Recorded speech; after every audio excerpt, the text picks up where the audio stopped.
자칭 러시아 전문가라고 하는 박종수입니다. 저는 러시아밖에 모릅니다. 오늘도 보니까 러시아는 한마디도 안 나오시는데 제가 그 부족한 부분을 보충해 드릴까 합니다. 강의를 하시면 안 됩니다. 코멘트를 해주시면 좋겠습니다. 예. 그래서 지금 방금 지금 코멘트입니다. 예, 러시아 패싱한 상태에서는 북한 핵 문제 해결 안 됩니다. 러시아만 가지고도 절대 해결 안 됩니다. 그러나 러시아를 포함해야만이 분명히 북한 문제도 해결되고 통일 문제도 해결됩니다. 그런 차원에서 볼 때 김정일 교수님께서 최고의 미국 전문가, 최고의 안보 외교 전문가이신데 러시아 카드에 대한 좀 고려가 없으시다는 것을 한번 제가 감히 지적을 하고 싶고요. 또 하나가 우리한테 가장 지금 큰 문제 중에 하나가 그와 연속선상에서 얘기인데 G2식이 이게 잘못됐다고 봅니다. 유일하게 대한민국만 G2라는 용어를 사용합니다.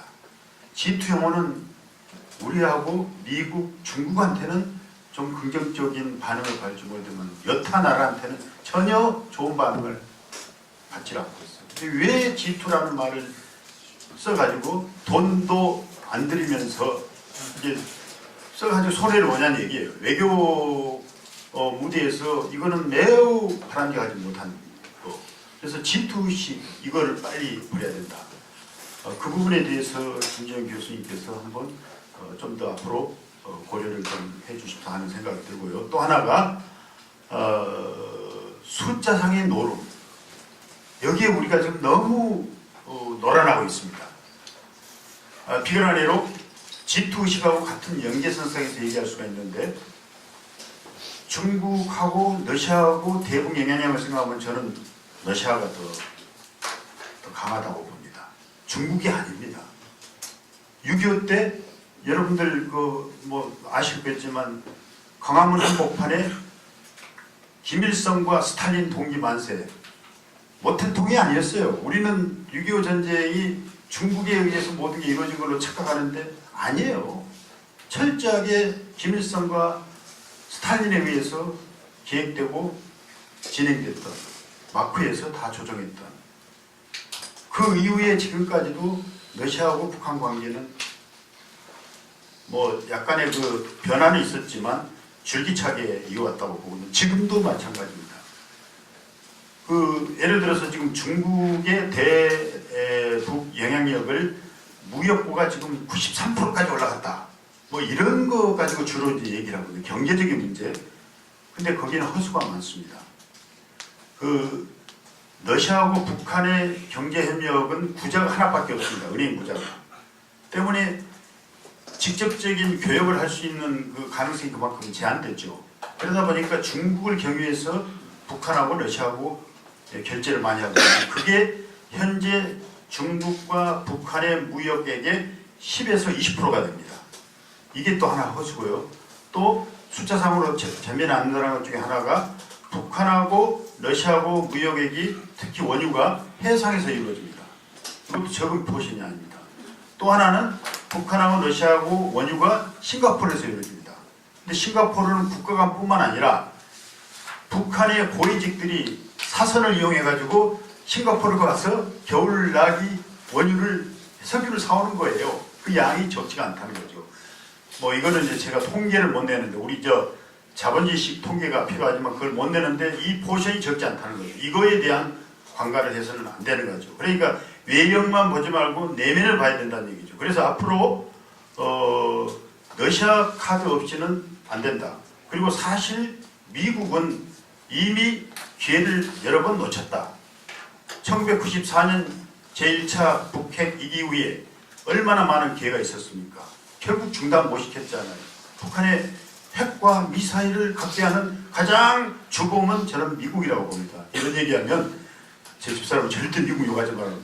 대한민국 사람 전 세계에서 살아남지 못한다고. 그렇지만 제가 현실이기 때문에 그리고 제 나름대로의 판단이기 때문에 감히 말씀드리는데 북한의 핵 미사일을 보유하게 한 주범은 미국이라는 거. 이제 더 이상 미국한테 기대를 건다는 건 너무 많은 기회를 주는 거예요. 이제는 주변국한테 줘야 된다는 거예요. 그 중에 러시아한테 줘봐라는 얘기죠. 최근에 그래서 러시아를 통해서 해결하려는 노력들이 은연중에 좀 많이 보이고 있어요. 지금도 국회의장이 IPU 해제부 회의가 가지고 지금 뭐 북하고 한국하고의 이 연결을 지금 주선을 하고 있고 그러는데 아마 이 문제에 대해서 한 번 더 고려를 해주셔서 하는 생각입니다.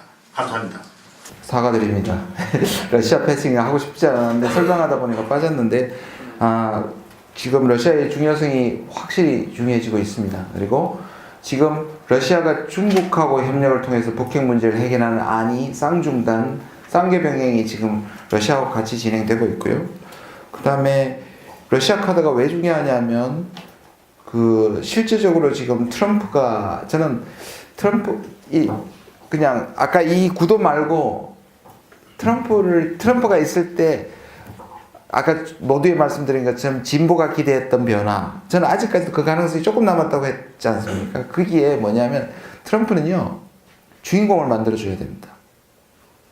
그리고 아까 골프 근육 얘기했지 않습니까? 이 사람은 비즈니스 근육입니다. 북한 사업, 중국 1대1로 그 다음에 러시아와 사업 이거를 묶어서 주인공은 북핵 문제 해결 전체부터 주인공은 트럼프를 만들어주고 우리는 평화의 열매를 따는 이런 구도가 굉장히 필요하다고 저는 생각하고요. 그런 점에서 지금 북중러 한미일이 굳어지는 가운데 우리가 이 진영을 넘는 대상 중에 러시아가 사실은 매우 중요하다고 생각합니다. 그런 점에서 또 말씀하시고 또 러시아도 지금 북한과 동병상련이거든요. 피제재 국가들입니다. 제재를 당하는 국가고요. 그런 점에서 중요한 지점을 말씀해 주셨습니다. 네. 제가 세계도 꼭 다음에 어디 가서 강의 한번 넣겠습니다.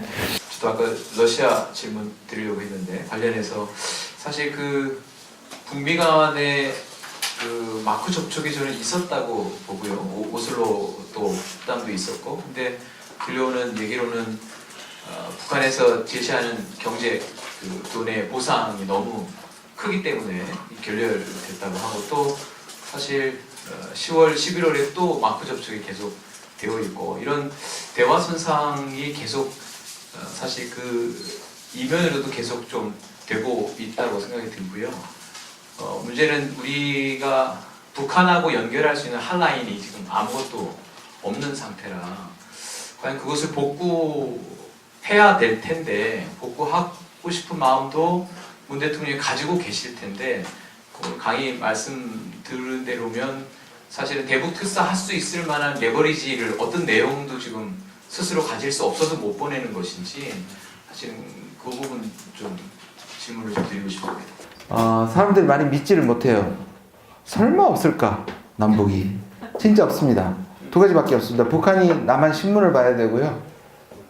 그 다음에 휴전선에 가서 확성기로 얘기할 정도로 다 끊어졌습니다.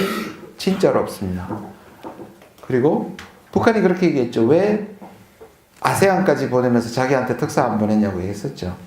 그때 특사를 갔어야 된다고 생각했고요. 저는 지금은 공개 특사 못 보냅니다. 난리 날 겁니다. 가가지고 혹시라도 북한에게 망신을 당하거나 뭐가 결렬되거나 북한에 말려들거나 난리가 날 겁니다. 내부에서. 그래서 저는 근데 비공개도 공개보다는 부담이 적지만 부담을 굉장히 가지는 것 같습니다. 이 정부가. 저는 비공개 가야 된다고 생각하고 아니면 다른 방식으로 묻어서 가는 방식도 있다고 생각해요. 예를 들어서 뭐 지난번에 14 같은 거를 북한에서 열고 그냥 학술회의를 할 때 정부가 따라가서 북한을 타진한다든지 저는 특사가 갔어야 된다고 생각하지만 이 문제가 지금 북미 대결이 이런 상황에서 한국이 가는 걸 미국이 싫어할 뿐더러 그거는 전화통화에서 나왔잖아요. 은근히 트럼프 지금 또 만화 같아요. 대화해보니까 잘 되더냐? 그랬죠 트럼프가. 그러니까 거기서 얘기 안 했지만 다 대답이 뭐냐 하면 우리가 모색하는 대화는 그냥 지난번에 그 대화 요구는 실제로 비핵화 대화가 아니라 그죠? 갑작스러운 도발을 막 방지하는 예방하는 차원 그 다음 몇 가지 그렇게 중요하지 않은 대화라고 얘기하는 게 바로 우리 입장이거든요. 그러니까 미국을 앞서서 북한하고 가서 뭔가 모종의 합의를 하는 것에 대한 부담이 굉장히 큰 것 같고 그리고 미국도요. 제가 국무부 사람들을 많이 만났는데 국무부 사람들 아까 제가 동심원에 떨어져 나와 있지 않습니까? 조셉 윤 그 다음에 대북 그거죠 담당이고 그 다음에 틸러슨까지 지금의 미국에서 국무부는 완전히 소외됐다고 보여집니다. 그러니까 대화를 오히려 그 틸러스는 자기가 나가기 전에 꽥한 소리라고 생각합니다. 그래서 이미 나갈 건데 안 맞을 텐데 대화가 필요하다. 그래서 북한하고 접촉하고 있다는 식으로 에드벌론을 띄웠고요. 오슬로나 싱가포르나 베이징이나 뉴욕 채널은 기본적으로 미국 사람들의 송환을 위한 채널이고요. 물론 거기서 핵 문제에서 얘기를 하지만 그들이 트럼프의 추인을 받아가지고 북한과 협상할 수 있는 어떤 권한을 지금 가지지 못했기 때문에 채널이 그냥 있다는 정도지 채널에서 뭔가 물밑에서 진행되고 있다고 저는 생각합니다. 제가 틀릴 수도 있지만요. 현재 비핵화를 말하는데 이건 공영들이라 생각됩니다. 이미 북은 3대에 걸쳐서 핵을 개발했고 그렇기 때문에 절대 그렇지 않습니다. 그건 공영들이고 지금 현실적인 것은 우리 정부가 사실 탈원전 정책을 취하고 있는데 이것은 너무나 잘못된 것이라고 봅니다. 21세기에 농업해서 먹고 살자라고 하는 것과 똑같습니다. 즉, 그 원전을 해가지고 수조 원씩 국고 창출을 해야 우리가 먹고 살 수 있는 길인데 이걸 포기하자는 것은 참 너무도 잘못된 정책이라고 생각되고요. 그러면 이 원전을 개발해가지고 발전시킬 때 핵을 만들기에 가장 좋은 겁니다. 핵의 평화적이기 원전이고 무기화가 핵무기인데 그러면 우리는 북은 핵을 갖고 있고 핵에는 핵을 밖에 대결할 수가 없습니다. 핵을 갖고 있는 데 대해서 재래식 무기라는 것은 완전히 이건 무용지물입니다. 그렇다면 우리도 언젠가는 핵을 가져야 된다. 그런데 지금 현실적으로 탈원전, 고리, 5, 6호기를 갖다가니 기존에 하던 것도 폐기한다, 뭐 한다, 막 이런 나오는데 여기에 대해서 어떤 교수님의 생각은 어떠신지 묻고 싶습니다. 네, 그 붕괴함에 100% 공감합니다. 근데 결국 핵무장론인데요. 핵무장론과 관련된 세 가지 테마가 있습니다. 그게 뭐냐면 핵 잠수함, 전술핵, 그 다음에 핵무장이죠. 제일 어렵고, 그 다음에 제일 반대가 많을 것이고, 제일 불가능한 것이 핵무장입니다. 현실을 얘기합니다. 그 다음에 이제 미국의 핵을 가져오는 전술핵입니다. 그런데 이것도 지금 상황에서는 거의 불가능합니다. 또 이거 설명하면 오래 걸리는데 미국이 저기 대통령하고 그 트럼프 사이에서 미사일 탄도 중량 제한 철폐한 것 가지고 미국 내부에서 난리가 났습니다. 트럼프한테 쌍욕을 할 정도로 군부 사람들이 분개했습니다. 저는 그 탄도 중량 실현되는데 상당한 오래 기간이 걸릴 것이고 군부가 반발하고 있습니다. 그런데 전술핵이라뇨? 택도 없습니다. 죄송합니다. 택도 없습니다. 미국이 가장 큰 장애물입니다. 그래서 대통령이 하는 게 핵 잠수함입니다. 그거는 앞에 두 개보다 훨씬 실현 가능하고 어쩌면 될 수도 있는데요.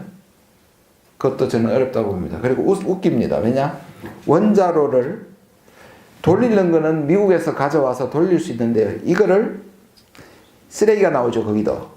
이 쓰레기 처리할 때 이걸 재처리를 막기 위해서 한국의 핵잠수함에 CCTV를 달게 될 겁니다. CCTV는 아니지만 그 말은 우리의 핵심 전략 무기라고 미국한테 가져왔는데 365일 카메라 밑에 노출됩니다. 그게 NPT 조약입니다. 그래서 이것도 불가능합니다. 그러나 심정은 이해합니다. 우리가 왜 맨날 당하느냐. 그런데 이런 의미에서의 민족주의, 애국적 감정이 일단 저는 마지막 수단이라고 생각합니다. 미국하고 깨지고 외교가 안 되고 중국하고 안 되면 마지막에 가야죠, 그쪽으로. 근데 그 대가가 너무 크기 때문에 그러면 한미동맹도 깨지고 그 다음에 국제사회에서도 북한처럼 고립되고 그리고 북한하고 우리하고 계속 핵무기가 서로 쏘는 그런 한반도의 항구적 위기에 제 자녀들에게 물려주고 싶지 않습니다. 그러나 그 심정은 100% 이해합니다. 답답하니까. 네. 그 요한 갈등이 그렇게 얘기를 했습니다. 안보를 통한 평화보다 평화를 통한 안보가 진짜 안보다. 값싼 안보다. 안보 값싸게 해야죠. 네, 이상입니다.